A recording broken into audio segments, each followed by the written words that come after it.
Olá, você está no podcast de Vã e Vinho. Eu sou Débora, sou psicanalista, sou médica, pesquisadora na área de saúde mental. E hoje eu estou recebendo uma convidada muito, mas muito especial. Ela é a voz de Sergipe. Ela é maravilhosa, ela é uma pessoa que nos faz pensar que vale a pena termos raízes. Ela é essa pessoa que honra as raízes. Muito bem-vinda, Antônia Amorosa. Que muito prazer. Obrigada por você ter aceito o nosso convite. Você não sabe a alegria que eu sinto em recebê-la. Tenha certeza, minha querida, que a recíproca é verdadeira. E uma coisa importante que eu queria te ressaltar. Há mais de 2 anos que eu tenho, assim, de todas as formas, evitado qualquer convite sobre entrevistas de qualquer natureza. Porque, embora eu seja da comunicação e seja da arte, eu gosto do que está escrito na palavra de Deus que diz: há tempo para tudo embaixo do céu e da terra. Tempo de se alegrar, tempo de chorar, tempo de falar e tempo de calar. E eu sei e percebo em mim quando a minha alma precisa do hiato, do silêncio. Porque a música, ela não é só o som. Ela tem entre uma nota e outra o sutil silêncio que faz com que a harmônica chegue às pessoas de uma forma profunda. Não se separa do que é a vida. A vida é como música. Às vezes ela está suave, às vezes ela está muito barulhenta, às vezes ela está muito conturbada num ambiente em que há uma reverberação do PA, que é o som que chega às pessoas, do retorno que chega para nós que estamos tocando e também da reverberação do som, que é reproduzido através do impacto que aquele som é jogado sobre a parede e voltado para nós. Há momentos em que a vida ela parece que fica um pouco mais barulhenta e é justamente nesse ponto do barulho que você precisa entender que chegou a hora de ouvir a música do silêncio. Então, quando você diz não a algo que normalmente você costuma dizer sim, seja por educação, seja pela sua carreira, seja pela empatia que você tem com as pessoas que lhe convide ou não, mas você precisa respeitar o seu tempo. E eu aprendi, depois de muito tempo, a dizer não às coisas que antes eu dizia sim. Vocês já perceberam que ela é, antes de tudo, uma poeta? Eu não gosto da palavra poetisa não, viu? Uma Sim. Poeta erudita. E ela tem um quê de profundidade que eu diria analítico. Muito bom, Já fui pré-avaliada pela doutora. Maria, maravilhoso. Mas eu não estou aqui para avaliar, não. Eu já estou aqui para ser feliz com você. Meu amor, que Olha, honra. A nossa convidada, ela não bebe vinho, né? A despeito do nome do nosso podcast, de Vã e Vinho. Isso. Mas ela gosta, né? Aprecia um bom suco de uva. Um bom suco de uva. E eu vou contar uma história do suco de uva. Eu posso? Conte, claro que pode. Uma vez teve uma Feira das Nações aqui em Aracaju. E eu fui nesta Feira das Nações lá na Atalaia. E tinha eram vários estandes. Tinha um estande de um pessoal do Rio Grande do Sul vendendo suco de uva. E o suco de uva deles é concentrado. Aí eu pedi, eu quero um copo. Aí pedi o copo, aí tomei guti. Eu digo, ai, que suco gostoso. Eu digo, me dê outro, moço. Me dê outro. E eu guti. Menino, quando terminou, que eu fui dar o passo para frente, bateu aquela tontura. Gente, eu não estou passando bem. Gente, o que aconteceu comigo? Aí o moço disse... a senhora é acostumada com um pouquinho de álcool? Eu digo, moço, eu não bebo. Não, é porque o nosso suco é muito concentrado e tem um teorzinho de álcool. Minha filha, para caminhar, mas esse aqui eu vou beber lentamente, porque qualquer coisa eu já tenho de cair. Não tem álcool. Aí tem outra história que eu quero contar. Conte. Eu posso? Deve. E por que você não bebe nada, considerando que você é de um meio que normalmente há um hábito normal de beber algo, né? Estou à vontade, eu posso? Aqui a casa é sua. Maravilhoso que você esteja sentindo à vontade. Então, eu sou filha de uma aspirante da Segunda Guerra. Então, eu fui criada por um pai que não deixava ninguém chegar perto dos filhos, porque a guerra traumatizou ele muito. E ele levou isso para a vida. Porque, embora ele tenha ido com 20 e poucos anos, e eu sou filha dele já, ele já passado dos 40, próximo aos 50 anos, ele, infelizmente, travou. Não existia Déboras Pimentéis. Eu digo daquela época, você entende que o ser humano pudesse colocar para fora o que lhe traumatizou. E a guerra traumatizou tanto meu pai que ele só dormia com a arma embaixo do travesseiro e as injeções na gente era ele quem dava. E eu fui criado numa casa que não existia bebidas alcoólicas, nem vícios de nenhuma natureza. Meu pai era um homem apaixonado pela leitura e, embora tenha sido um comerciante, foi barbeiro também, que naquela época era um emprego de luxo. As pessoas diziam que meu pai vivia sempre vestido de linho branco, só gostava de linho branco, foi um espiritualista. Aquele chapéu, você lembra aquele chapéu Panamá que chamam? Um homem sempre muito elegante. Ninguém via meu pai sem uma roupa, eu digo, nos trinques, como dizia daquela época. E eu, com 8, 9, 10 anos, eu tinha certeza que eu seria artista. E eu o perdi com 11 anos de idade. E uma vez eu cheguei à porta da nossa casa, eu sempre olhei muito para o céu, que eu também queria ser artista e queria ser freira. Como é que eu queria ser essas duas coisas, eu não sei. Porque essa é uma outra história que eu vou te contar. E ele, depois já falecido, eu achava que ele tinha virado estrela, né? Morava depois das nuvens. E eu lembro um fim de tarde, na hora da Ave Maria, eu olhei para o céu e eu falei, olha meu pai, eu vou ser uma artista muito conhecida. Eu tinha 11 anos, Débora. Na minha família não tinha hábitos artísticos. Tanto que eu fui a primeira artista do meio familiar. Eu disse, mas o senhor nunca vai ver sua filha.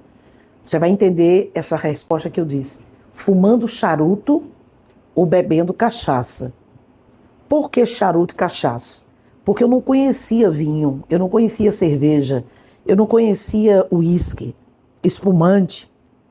Eu conhecia a cachaça por causa da tradição dos bares e das feiras e conhecia o charuto porque quando minha mãe ia à feira, que eu nasci no centro de Itabaiana, sou neta de parteira, nasci em casa, a gente via umas barracas que era aquele charuto, aqueles rolos, aqueles fumos de rolo imenso. E a gente via aqueles senhores mais velhos fumando naqueles papel, eram os papeizinhos que eles tinham, por exemplo, papel manteiga, e aquilo era comum a gente ver nas esquinas. Papel de seda. Papel de seda, que lembra o papel manteiga, mas eu era... Eu conheço histórias parecidas. Você descrevendo aí, seu pai estava descrevendo o meu avô, Zé Mandu, na margem do Rio São Francisco. Sim. Né? Que vivia de linho branco, né? Ele adorava o terno. Sim. De linho branco. E o chapéu branco também, Panamá. Mas né? Rio São Francisco de onde? Eu agora fiquei curioso. Pão de açúcar. Ai, gente, ali no pezinho de Propriá. No pezinho de Propriá. Né? Irmãos, são então... irmãos. Pão de açúcar, Propriá, são irmãos, né? A cultura ali é muito próxima. E um detalhe, a música de Ismar Barreto e Dr. João Alberto nasceu ali naquela região de Propriá, foi pego palavras culturais que vinham daquela região. Tanto que Maurício, o irmão do Dr. João Alberto, parece que trabalhava como na área de banco, alguma coisa assim, não sei se ele foi gerente, alguma coisa, e eles ligavam e diziam, Lefo, que a música é segunda tô lefo, na terça eu tô troncho, na quarta é o cabrunco, de dor no encaixe. Acaba está falando, cabrunco o seu lhe chamo, é uma ofensa que eu lanço sobre você, porque palavra tem poder. Mas se eu conto uma história para você, eu não estou te ofendendo, eu estou contando uma história. Então, eu conto a história que os autores criaram, que é a história de dois bêbados que só descansam no sábado. Então, por isso que conta, segunda tô lefo, na terça eu tô troncho, na quarta eu cabrunco, de dor nos encaixos, dá um farnesi, que é frenesi, nas partes de rimo, esquentamento, nas pegas de baixo fogo, né? De tanto bater na cara da rua de Lia, na casa de Ana. É o coco da capsulana. Coco é um ritmo. Capsulana é uma palavra que vem do pito que protege a válvula de um pneu. E é um termo muito usado naquela região. Então você agora me desculpe, eu sou muito de associações. Eu acho isso maravilhoso. Você diz uma palavra, eu já conecto. Já viaja. É né? rápido. E eu adoro essa música, né? Cantada por você. É, de forma alegre. E também eu vejo muito João Alberto, né? Sim.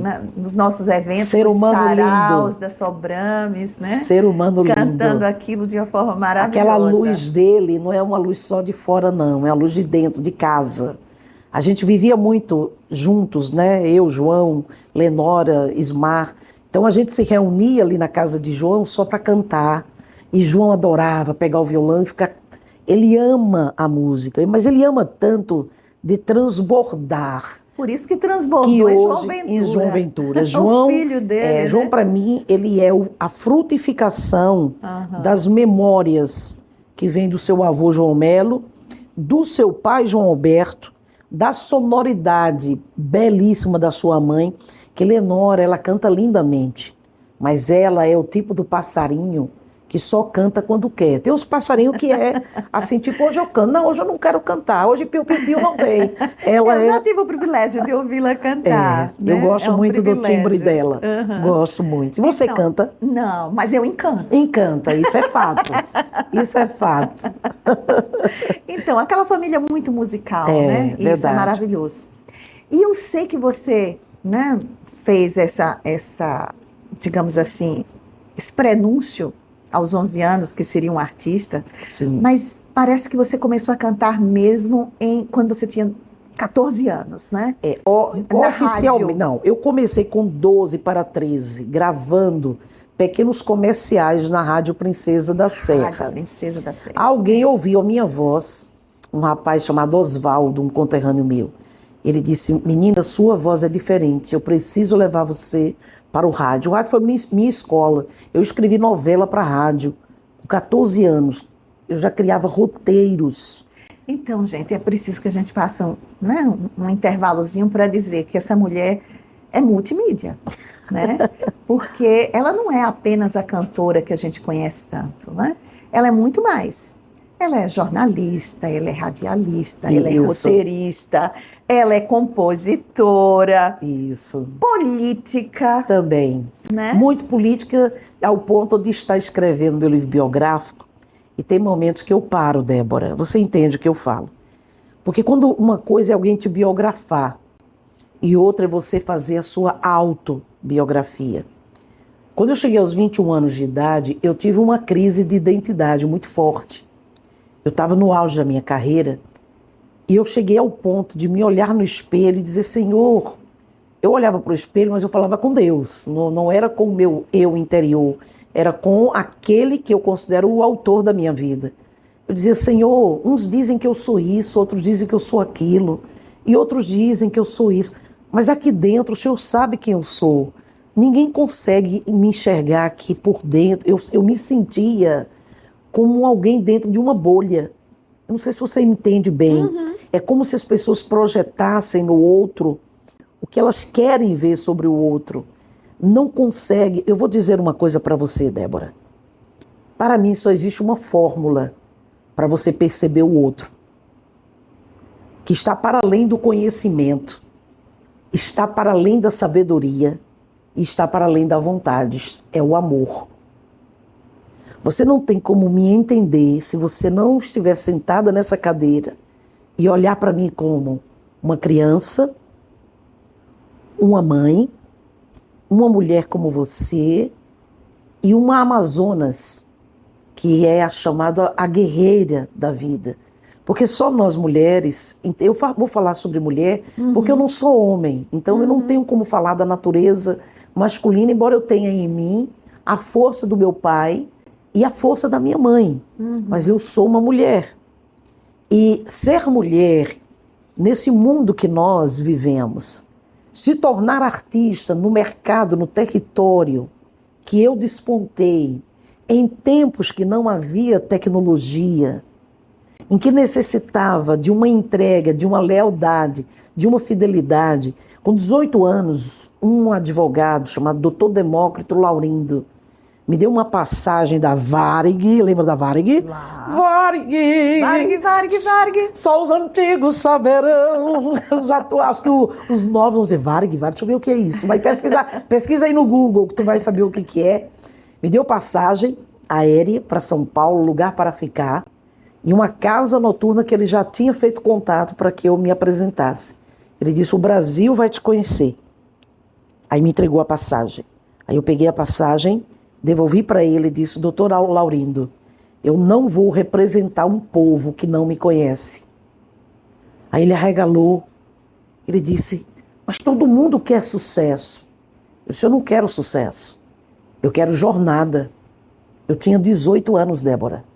Eu disse assim, doutor Laurindo, eu serei conhecida de Canidé a Tomar do Jeru. Agora, quer rir da ironia? O hino de Canidé é de minha autoria e no ano passado eu fiz o hino oficial de Tomar do Jeru. Lembra da força da palavra? De que a vida... Porque eu posso, por exemplo, desejar algo em mim, mas não falar, não afirmar, não dizer ao ponto de me ouvir o que eu mesmo estou dizendo. E acreditar. E acreditar nisso, sem duvidar. Porque aqui dentro, o lugar mais perigoso não é o trânsito de Aracaju. O lugar mais perigoso são as casas de dentro.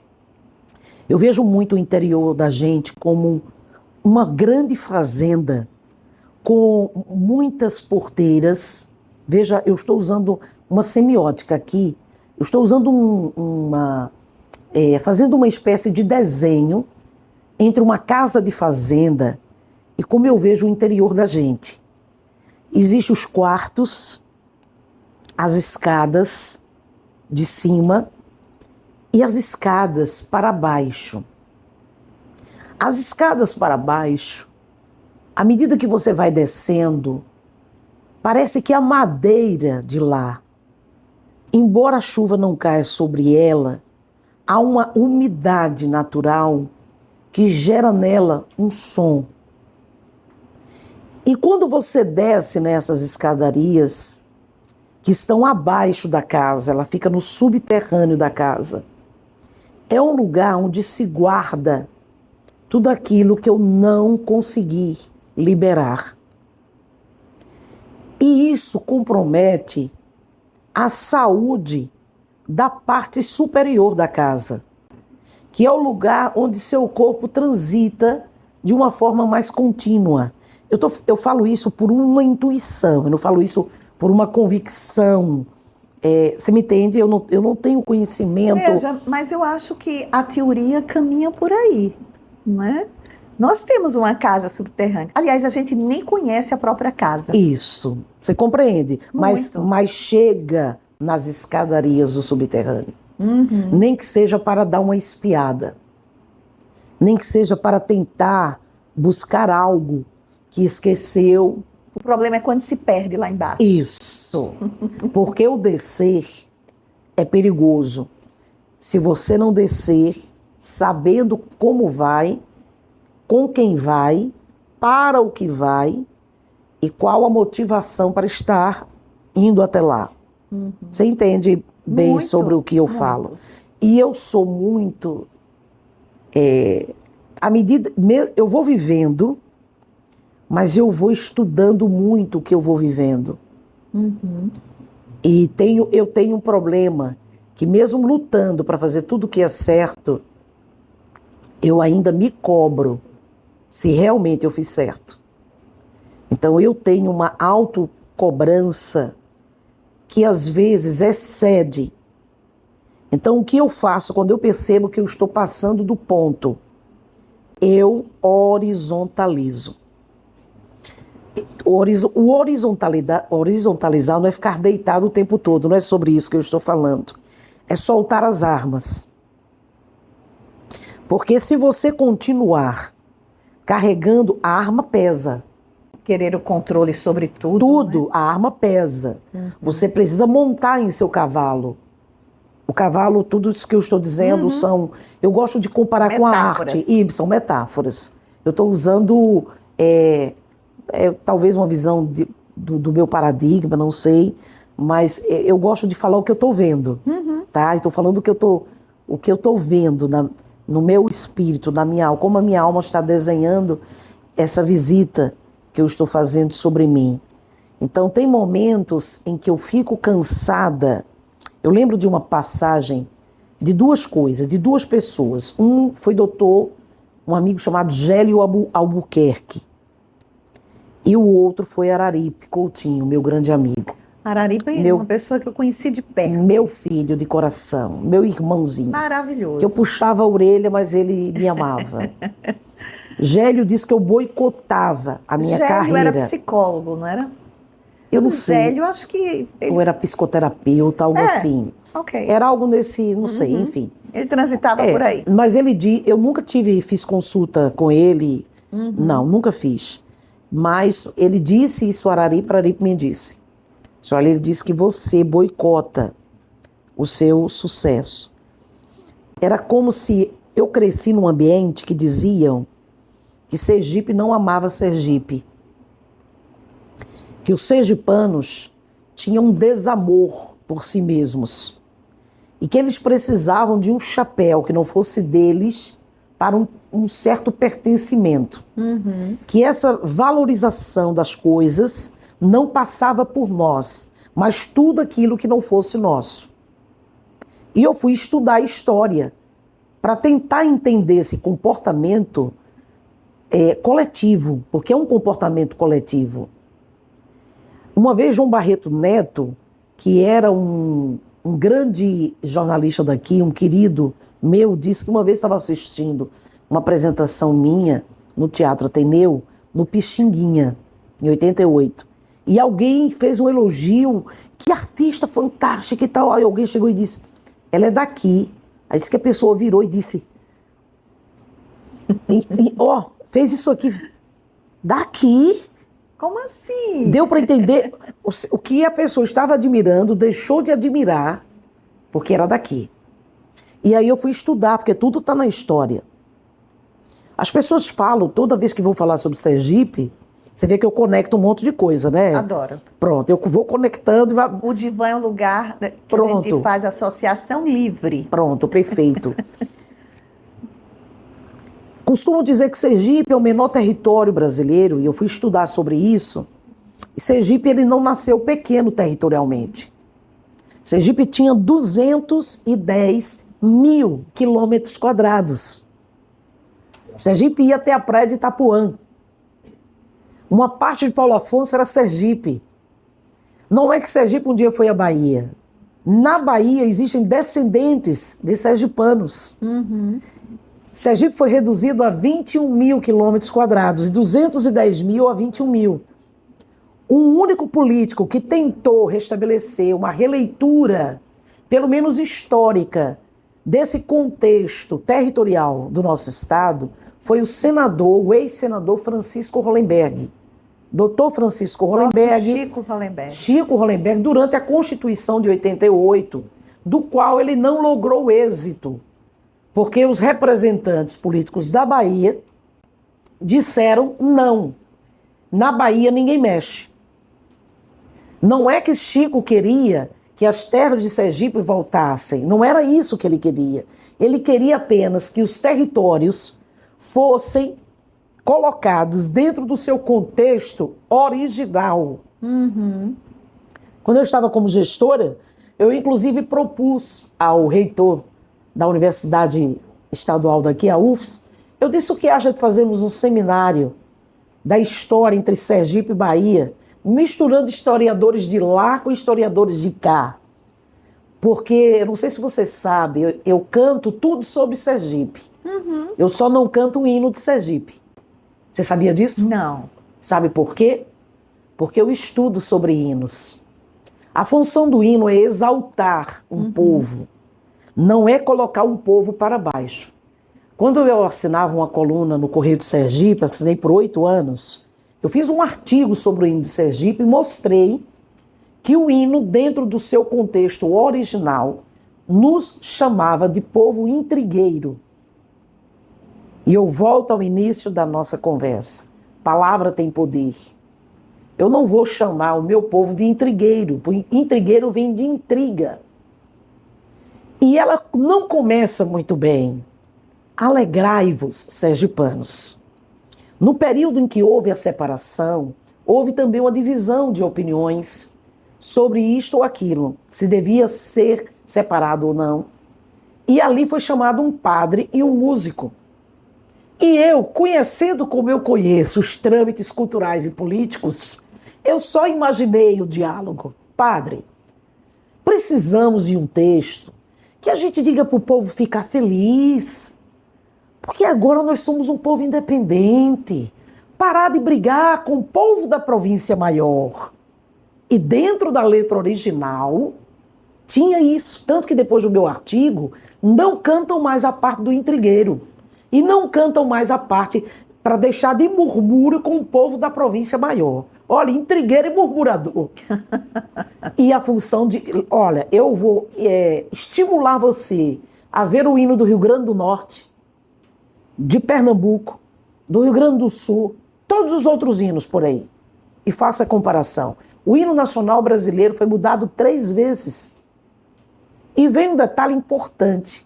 Mais de 90 e não sei quantos por cento, eu não vou nem dizer o número final, de sergipanos não cantam o hino de Sergipe. Hino é uma oração que nos remete à força genética dos nossos antepassados e que está, de certa forma, em nossas memórias. É um resgate. Né? É um resgate. Você diz, mas você defende apagar o hino. Eu não estou dizendo que o hino tenha que ser retirado, mas ele precisa ser reconstruído. Revisitado. Trazendo para ela a identidade do nosso povo. Por exemplo, de Canindé é meu. Vou dar um exemplo. Posso cantar um pedacinho? Deve, minha amiga.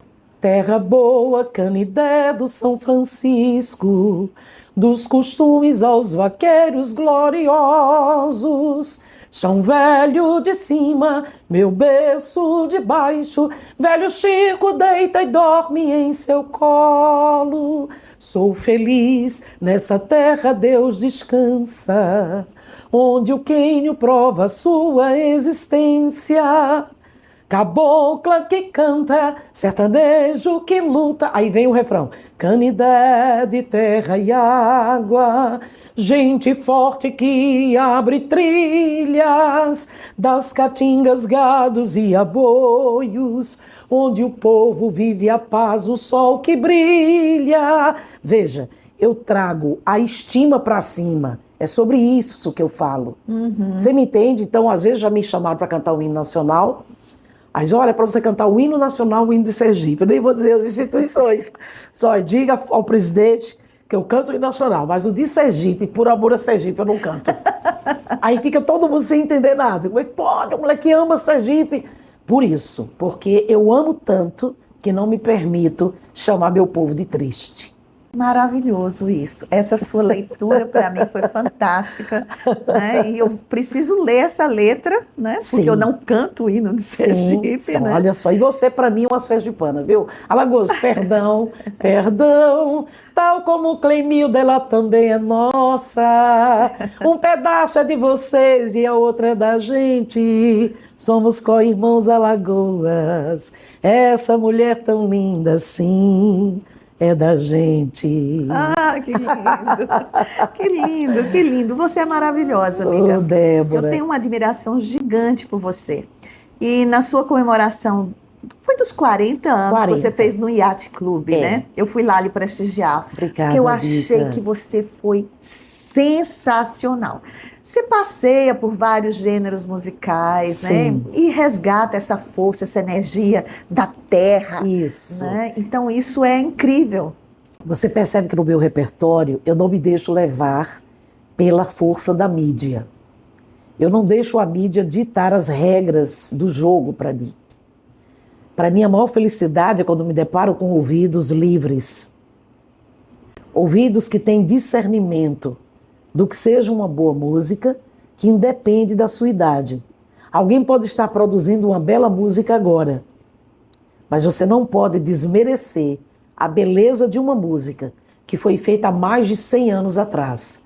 Tu és divina e graciosa, estátua majestosa do amor. Olha a nota. Por Deus esculturada e formada com ardor, da alma da mais linda flor, do mais alto valor que na vida. São várias notas numa frase só.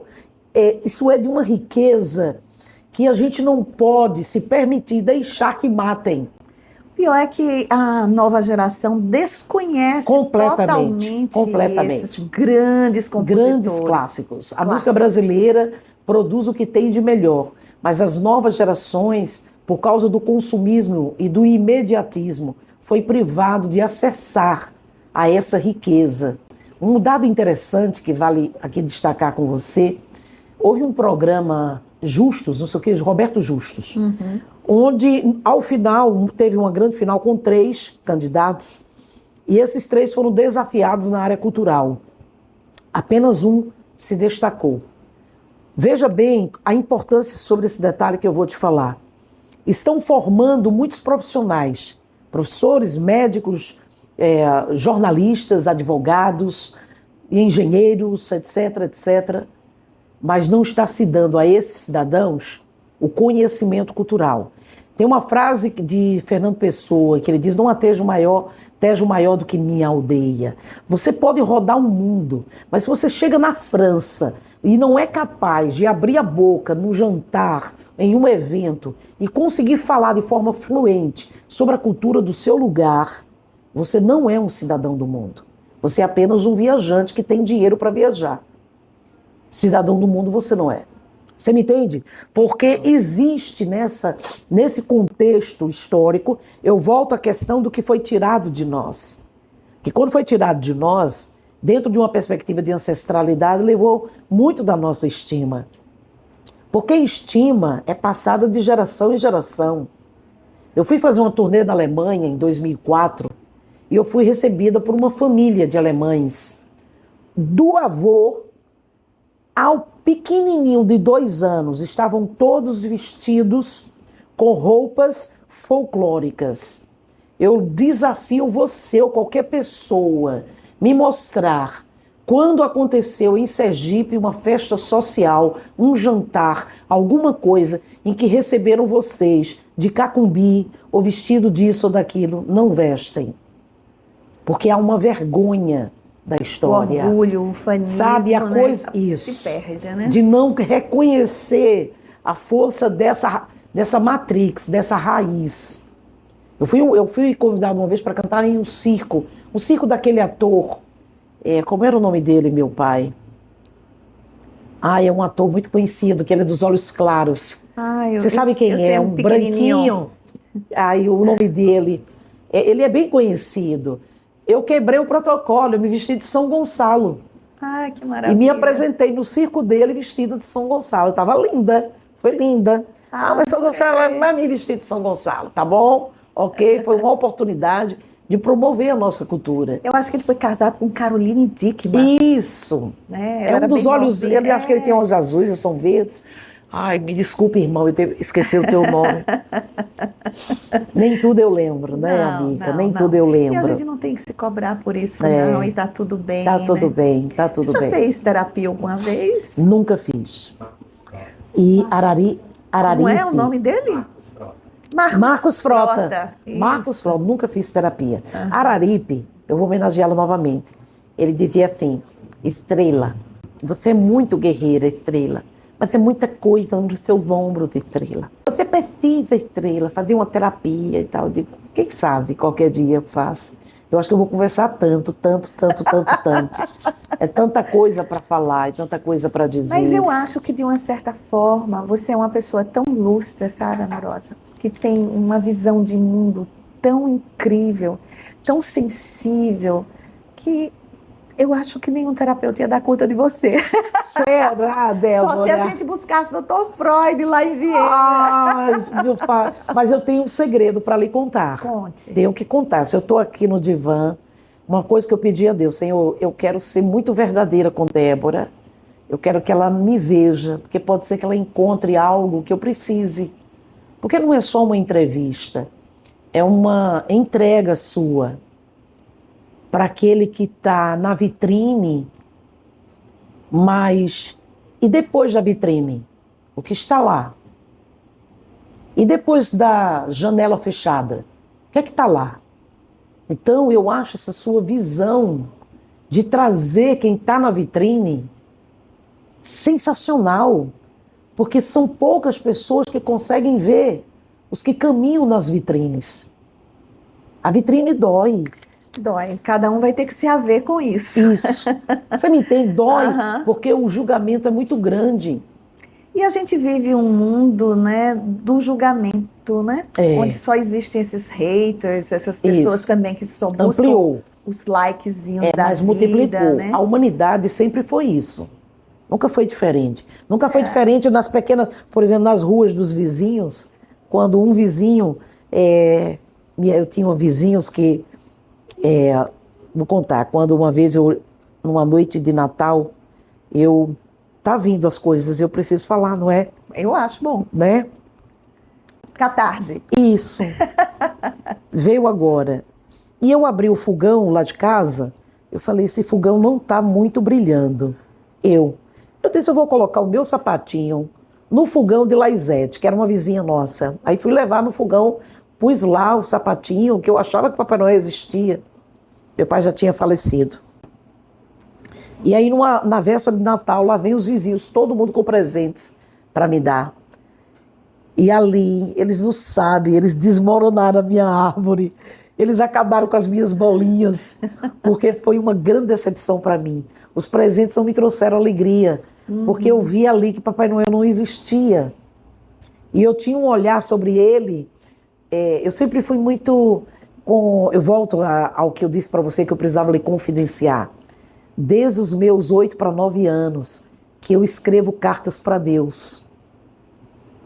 Eu oro pelas pessoas. Eu lembro uma vez, Débora, que eu disse, Senhor, hoje eu vou orar por todas as pessoas que virem na minha mente. Amiga, não foi menos de 500 e poucos nomes. Isso aqui meu inflamou, virou um montezinho aqui. Porque você pega a caneta e você tem que apoiar em algum lugar. E eu ia escrevendo, aí vinha fulano, vinha não sei quem. Porque você diz, por que orar? Para que orar? Para dizer que você é uma pessoa boa, não é sobre bondade. É sobre entendimento. Que tudo é energia. Quando eu emito para o alto uma oração por você, eu estou pedindo a fonte pura para te renovar. Mas se eu não emito para você, em direção a você, a minha oração, que obrigatoriamente terá que ser boa, eu correrei o risco de emitir para você uma energia que esteja em mim, que não está tão boa e te contamine e não te faça bem. Existem pessoas que estão caminhando nas ruas, interagem com muita gente, são muito conhecidas, mas estão doentes. Elas não se conectam de verdade, não são verdadeiras. Né? Não estão. Eu estou falando aqui, inclusive, do meu meio. O meu meio é o mais solitário de todos. Sabe, você não estranhe o que eu vou lhe dizer. Mas uma das coisas que eu dizia para mim, eu não deixarei a arte, a fama e sucesso roubar a minha vida de mim. Porque os meus heróis morreram de overdose. Eu amava Elis Regina. Eu tinha por Elis, eu só tinha 13, 14 anos. Eu já ouvi Elis Regina como nossos pais. Eu dizia, como pode uma mulher com uma voz dessa, com uma sensibilidade dessa, morrer porque consumiu coisas demais? Entenda, quer dizer, não, ela morreu, quando dizia drogada, eu achava que era muita bebida, que a bebida drogou ela. Eu não conhecia, você me entende? Claro. Eu não conhecia certas coisas, então eu estranhava isso. Quando eu fui para Inglaterra, em 2015, a convite de um colega meu da Bahia, Del, a quem eu tenho uma gratidão muito grande, que eu viajei para o exterior, em alguns momentos a convite dele, eu conheci o pai de Amy House, que eu não sei falar inglês, I don't speak English. Eu conheci o pai dela. Um homem bonito, um homem acordado, educado. Aí eu olhei para ele, eu disse, como pode? Um homem que aparentemente parece ser um homem de uma linhagem familiar boa e a sua filha morrer numa banheira, a fama não lhe trouxe felicidade, o dinheiro não lhe trouxe felicidade. Você me entende o que eu falo? Esse vazio existencial absurdo, pronto, né? Por quê? Vou lhe dizer por quê. No meu entendimento, por causa do endeusamento e do imagético perfeccionista que se constrói sobre uma pessoa por causa do seu dom, quando muitas das vezes aquela pessoa precisa apenas de um abraço verdadeiro. Porque intencionais tem muitos. Eu já recebi muitos. Eu já recebi muitos abraços que eu sabia que não era a mim que estavam abraçando. Era o sucesso que estava sobre mim. Não era a Antônia que estavam abraçando. Era a amorosa famosa. Não era, você me entende? Então, eu sou hoje, ó, veja o que é.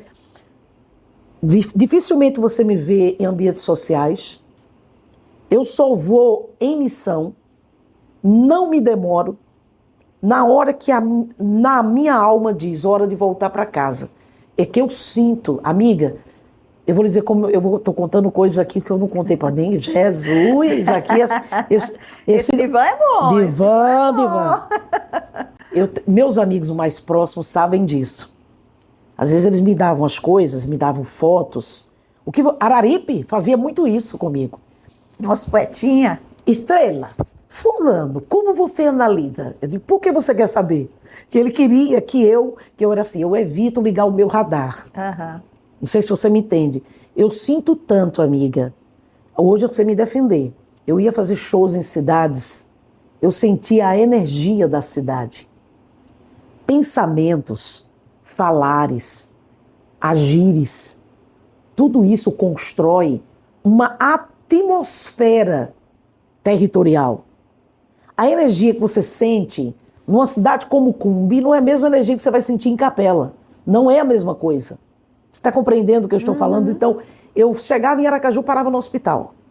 Eu não sabia me defender. Pesada, né? É de tanta energia que eu sentia. Hoje é diferente. Né, Jesus? Hoje é diferente. Porque eu sei me defender no espírito. Eu já entro apresentando a cidade, me blindando, pedindo ao Senhor para me guardar. Entende? Eu não só canto, eu emito uma oração para aquela cidade. Porque eu vejo a arte, Débora, como missão. Para mim, o modelo do endeusamento que se constrói sobre os artistas, para mim só destrói o artista. Eu não estou dizendo que a admiração não seja algo gostoso. Quem é que não gosta de ser admirado? Claro. Quem é que não gosta de ser querido? Mas todo excesso. Eu acho que não é nem a questão do excesso do querer bem de admirar o outro, mas o que aquilo repercute no sujeito, né? E aí o narcisismo toma conta. Você me entende? Você me entende o que eu estou falando. Você chegou onde eu queria. Então eu tive crise de identidade por causa dessa multiplicação de sons. Olha, fulano disse que você é isso. Aí vinha outro. Olha, fulano disse que ele vê assim. Aí vinha outro. Débora, sou eu, né? Débora, eu tinha 20, 21 anos, Débora. Eu só fui entender o que era um pouquinho da vida com 27, 28. Meus amigos de adolescência, que me conheciam já de Itabaiana, diziam, amorosa é ingênua. Eu era ingênua porque eu só conseguia ver no outro uma pureza. Para mim todo mundo era puro. Não sei se você me entende. Eu não consigo. Hoje eu tenho, seja pura como as pombas e astuta como as serpentes. Hoje eu sou astuta. Hoje eu sento Você me entende? Existem coisas que me indignam muito. Eu sou uma mulher muito intensa. Eu posso te amar, Débora, mas se tiver algo que você faz que eu não concordo, você vai ver em mim uma dureza. Que se você não me amar o suficiente, Não vai suportar. você né? não vai suportar ser minha amiga mais. Porque eu não lhe engano. Eu não vou dizer a outrem o que eu quero dizer a você. Ou seja, tem uma coisa sua, né, que é da verdade absoluta. Demais. Né? Eu tenho um defeito, eu tenho que lhe reconhecer isso. Eu entendo que eu não tenho muito filtro para a verdade. Porque para mim, eu estou me traindo se eu não disser a você o que eu penso sobre as coisas. Eu vou lhe dizer, eu lembro de uma pessoa, de uma autoridade, que eu não posso lhe dizer quem é. Tudo bem, posso privar? Por favor. Uma vez, Depois eu tento adivinhar. eu cheguei no lugar que essa pessoa trabalhava. Era uma posição de grande destaque. E chegou uma pessoa mais humilde, que já estava esperando essa pessoa há mais de 4h30. E eu sabia porque eu estava lá também, no mesmo ambiente. E quando essa pessoa chegou, que essa pessoa se dirigiu, essa pessoa humilde se dirigiu a essa pessoa, a pessoa foi muito dura. Não foi acolhedor. Não. Aí aquilo me trouxe um negócio dentro de mim. Foi um negócio subindo, que eu fui em casa. Não tinha esses laptops, essas coisas. Eram aquelas máquinas elétricas. Tinha antigamente aquela Olivetti. Tinha o Olivetti, mas eram aquelas máquinas já elétricas que você da ligava. IBM, tem as esferas. Você tinha até um barulhinho bonitinho. Você se sentia altamente moderno com aquilo ali. E eu fiz uma lauda e meia para essa pessoa. E mandei para ela. Fiz chegar às mãos dela. Eu não fiz só com um político, não. Já fiz com mais de um. Um ficou com raiva de mim mais de 15 anos. Agora, veja a atitude dessa pessoa. Eu disse, ela não vai olhar para mim nunca mais. Porque eu disse assim, o que essa pessoa representava, como as pessoas a viam, e a missão que ela tinha que cumprir na condição da qual Deus havia colocado. Perfeito. Eu trouxe a pessoa à realidade. E eu disse coisas que dentro de uma perspectiva hierárquica, não é todo mundo que tem coragem de dizer. Reencontrei 15 dias depois. Quando essa pessoa me viu, ela fez assim. Amorosa, bem alto. Por favor, venha me dar um abraço. E me deu um abraço. E ali eu entendi que ela entendeu o que eu disse. Já teve outro que eu mandei uma vez dizendo, onde está o teu coração? O que o poder fez com ele? Porque se o poder roubou teu coração, matou você só está andando. Eu disse um negócio, ficou com raiva de mim. Aí um dia desse eu encontrei, aí falou assim, eu ainda tenho aquela carta. Eu disse, não é para guardar, é para ler. Porque é para o seu bem. E relembrar de vez em quando, né, o lugar que a gente efetivamente ocupa, né, e a responsabilidade desse porque lugar. O poder, ele exige algumas coisas. E quando você chega no poder, em que as pessoas não entendem que o poder é a arte de servir com honestidade, com transparência, mas nem todo mundo está nessa mesma canalização, é muito desafiador, é muito difícil. Como é que você entrou na política, hein, Amorosa? Eu vou te explicar. Eu sou convidada para ser candidata há mais de 30 anos. Toda eleição me convidam e eu digo não. Já fui convidada para ser estadual, já fui convidada para ser federal, só nunca fui convidada para ser senadora, mas o resto, você pensar, eu fui convidada. Mas eu sentei numa cadeira que eu entendi algumas coisas que eu não entendia fora dela.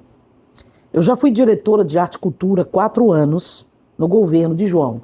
Dentro de uma perspectiva hierárquica, eu era terceira, eu não mandava em nada. Mas eu sentei, daqui eu fui para cá. E aqui em cima, você precisa ver poder como tentáculos. Imagina um polvo. É o mesmo corpo, mas cada tentáculo enxerga as coisas numa visão diferente. E essas visões diferentes nem sempre geram a harmonia para que você consiga construir aquilo que você acredita. Eu acredito em política pública de permanência. Eu não acredito em política pública de gestão. Eu acredito em política pública de Estado. Ou seja, algo que seja duradouro e que vá além da gestão que de vá A, B ou C. além. Que o próximo não consiga tirar. E se tirar, vai ter nego para que vai chiar. Aqui a gente desconstrói. Você me entende? Então, o meu olhar era esse. Eu fiquei muito pouco tempo. Só que, quando eu recebi o convite, na hora, eu sou sincera contigo, eu disse, eu tenho poucas chances. Porque só faltam 6 meses. A população não me vê como uma política, me vê como um artista. Mas por que você queria um mandato? É como se você estivesse me perguntando. Porque o único setor que não tem uma representação legítima em nenhuma cadeira no estado de Sergipe é a cultura. E eu entendi naquela cadeira que eu precisava desse mandato para fazer o que eu gostaria de fazer. E não foi possível. E várias coisas aconteceram, mas aí você só vai saber no meu livro. Querida amorosa, o nosso tempo foi além. Foi mesmo, amiga. Menina, a gente grava aqui 30, 40 minutos. Com você a gente está a 50 minutos, porque é fácil, é gostoso lhe ouvir. Minha amiga. Tão feliz com a sua presença aqui, sabe? Obrigada, Débora. Você engrandece Sergipe, você Obrigada, é aquela Débora. pessoa que é ícone, como eu lhe recebi aqui. Você é um ícone sergipano, Obrigada. uma mulher de peso, de coragem, de peito, verdadeira. E isso é incrível. Estou muito agradecida por você ter Obrigada, vindo. meu amor. Olha. Eu quero lhe dar O quê? 2 presentes. Ah, é? Presente número 1. Sim. Você consegue ler, amorosa?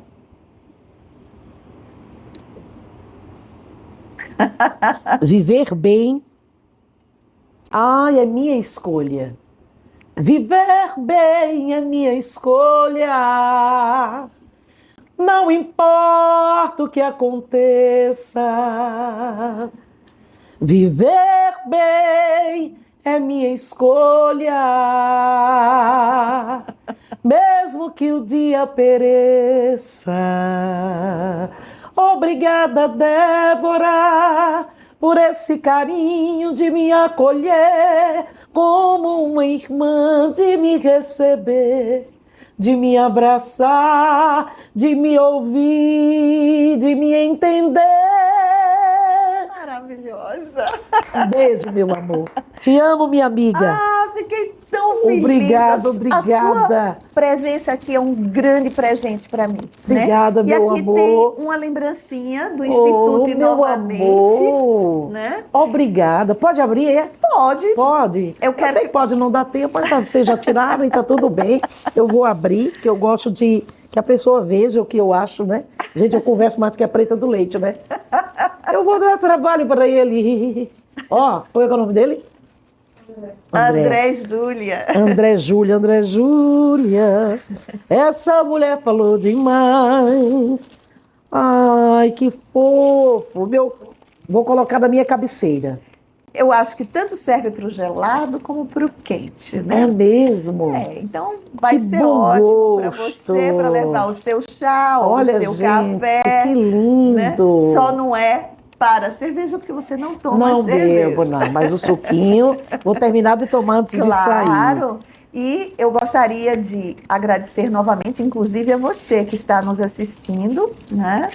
É muito honroso a gente receber uma mulher com essa cultura vasta, com esse poder imenso de nos encantar, né? Com suas reflexões, com sua história, com suas palavras. E eu estou louca para ler essa autobiografia. Maravilhoso. Amiga, muito gratidão, gratidão, gratidão, Se gratidão. Se você desejar, você pode mandar uma última mensagem para os seus seguidores, que você tem muitos, as lives que ela faz. Ouvir o outro é também se ouvir, é gerar uma empatia. é conhecer um pouco, talvez não de toda a dor, não de todas as alegrias, porque quem disser que conta tudo é impossível, né? Você está diante de uma mulher de 58 anos, que começou a vida muito cedo, porque perdi meu pai muito cedo. A força não vem porque eu sou forte, a força veio porque a fraqueza exigiu isso de mim. Então, ser forte não foi um presente, foi uma escolha. Eu escolho viver com força e com coragem, mesmo que tenha dias em que a guerreira canse tanto, que suba na sua própria montanha e fique lá, solitariamente, até se recompor e voltar ao mundo de novo. Maravilhoso. Obrigada Obrigada. mesmo. Fiquei tão à vontade que até o cinto abriu. Tá ótimo. Tchim, tchim pra você. Tchim, tchim, tchim, tchim.